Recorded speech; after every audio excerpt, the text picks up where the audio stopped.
트럼프의 한마디, 빅테크, 돈으로 발전소 지어라. 이게 대체 무슨 소리일까요? 이 이야기의 시작점은 놀랍게도 바로 여러분 집 우편함에 꽂힌 전기요금 고지서입니다. 보세요. 워싱턴 DC 같은 경우는요, 전기요금이 최근에 무려 23%나 올랐습니다. 23%요. 이게 뭐 보통 일이 아니죠. 일반 가정에서는 정말 큰 부담이거든요. 근데 이게 워싱턴만의 얘기가 아니라 지금 미국 전역으로 퍼지고 있는 문제라는 겁니다. 자, 그럼 도대체 왜 이렇게까지 오르는 걸까요? 이게 그 이유를 보여주는 건데요. 미국에서 가장 큰 전력망, 그러니까 무려 13개 주의 전기를 대주는 PJM이라는 곳이 있거든요. 여기서 거래되는 미래 전기 도매 가격이 거의 10배가 뛰었어요. 10배. 진짜 무슨 블랙홀처럼 전기를 어딘가에서 다 빨아들이고 있다는 얘기죠. 대체 그게 뭘까요?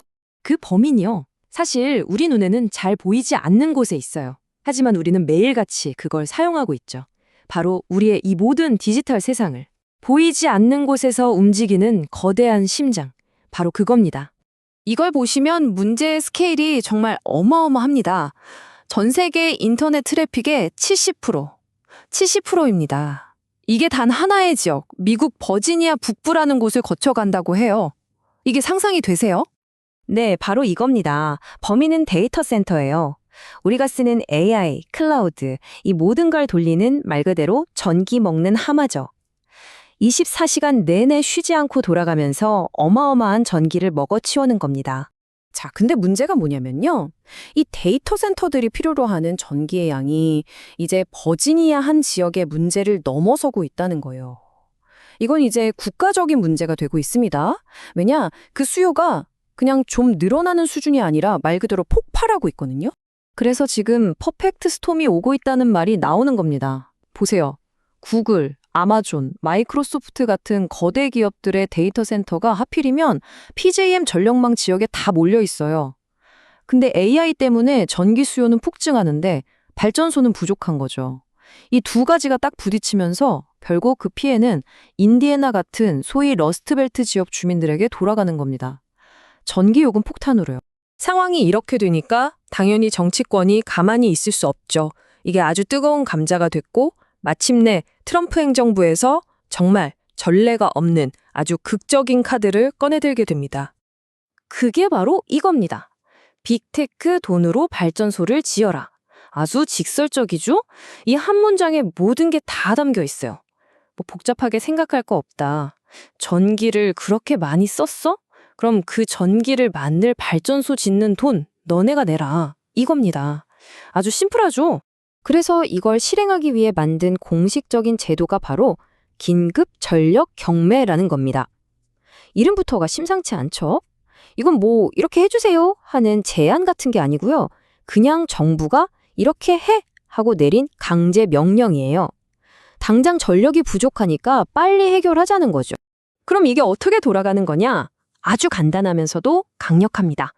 일단 PJM이 긴급 경매를 열어서 2026년까지 필요한 전력 용량을 확보해요. 그리고 두 번째, 빅테크 기업들한테 새로 지을 발전소랑 15년짜리 장기 구매 계약을 강제로 맺게 하는 겁니다. 그럼 어떻게 되겠어요? 마지막으로 그 발전소 짓는 돈이 자연스럽게 빅테크 기업들한테 청구되는 거죠. 빠져나갈 구멍이 없는 거예요. 자, 이렇게 되면요. 시장에서는 웃는 쪽과 우는 쪽이 명확하게 갈리게 됩니다.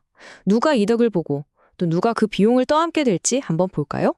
보시는 것처럼 희비가 딱 엇갈리죠. 먼저 승자, G 번호바, 우리나라 기업으로는 두산에너빌리티나 효성중공업 같은 곳들, 이런 발전소나 전력망 짓는 회사들은 말 그대로 대박이 나는 겁니다. 정부가 나서서 일을 만들어주니까요. 반면에 패사는 당연히 구글, 마이크로소프트, 아마존 같은 빅테크 기업들이죠. AI 돌리는 데 드는 운영비가 확 늘어나니까요. 그러니까 말 그대로 두 산업의 운명이 완전히 갈리는 거예요. 한쪽, 빅테크는 갑자기 어마어마한 운영 비용을 떠안게 되면서 수익에 빨간불이 켜진 거고요. 다른 한쪽, 그러니까 전력이나 유틸리티 같은 전통 산업은 앞으로 10년은 먹고 살 거리가 생기는 어쩌면 슈퍼사이클에 진입하게 되는 거죠. 자, 그럼 이 모든 상황이 앞으로 미국의 에너지 시장을 어떻게 바꿔놓을까요? 이건 그냥 단순한 정책 하나가 아니라 미국 에너지 전략의 방향 자체가 크게 바뀌고 있다는 신호탄입니다. 그 방향이 뭐냐? 바로 이겁니다. 다시 거대 발전소를 짓는다. 한동안 친환경, 신재생 에너지 이런 쪽으로 많이 갔었잖아요. 근데 이제 그런 흐름에서 벗어나서 크고 안정적으로 전기를 팍팍 공급해 줄 수 있는 중앙 집중식 발전소의 시대가 다시 오고 있다는 거죠. 그럼 어떤 발전소들을 짓게 될까요? 일단 당장 급하니까 안정적인 가스 화력 발전이 있고요. 좀 더 장기적으로는 차세대 원자력, 그러니까 요즘 많이 얘기하는 SMR 같은 것들이죠. 심지어 데이터 센터가 아예 자체적으로 에너지를 해결하려고 현장에 연료전지를 설치하는 경우도 늘어날 겁니다. 한마디로 거대한 전력 인프라 건설의 시대가 열리는 겁니다. 결국 이 모든 건 우리에게 아주 근본적인 질문 하나를 던집니다. AI 혁신이라는 거대한 기술의 발전, 이걸 계속 밀어붙이다 보니 에너지 안보라는 아주 현실적인 벽에 부딪힌 거거든요. 우리는 이 둘 사이에서 어떤 선택을 해야 할까요? 아니면 정말로 둘 중 하나를 선택해야만 하는 걸까요?